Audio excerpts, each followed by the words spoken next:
तर नमस्कार मित्रांनो, आज विषय काय माहिती आहे का? आपण आता मध्ये फवारा भरणी केली. त्याच्या अगोदर 13-40-13 12-61 असं दोन ही डोस दिलत.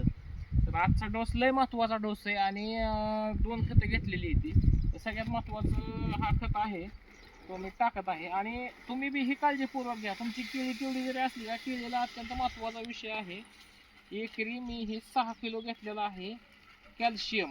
तर यारा इंडिकेम असं चांगल्या कंपनीचं कुठलं बी तुम्ही घेऊ शकता, ज्या तुमच्यापाशी चांगल्या क्वालिटीच्या कंपन्या अवेलेबल आहेत अशा.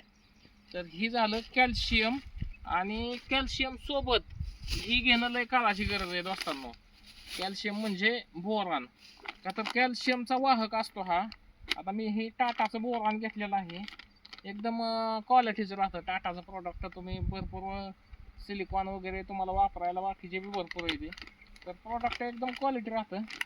नक्कीच तुम्ही ही बी वापरा. आणि कॅल्शियम सोबत बोरान घेणं ही अनिवार्य आहे, म्हणजे ही घेतलंच पाहिजे. जर तुम्ही नुसतं बोरान सोडलं त्याचा काही उपयोग होत नाही, किंवा नुसतं कॅल्शियम सोडलं त्याचा काही उपयोग होत नाही.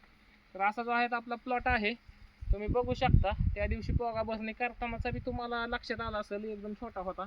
आणि आज अशी परिस्थिती. आता मी हे बोरान टाकत आहे, तर हे सोडताना पुढचं दाखवतो. बघू.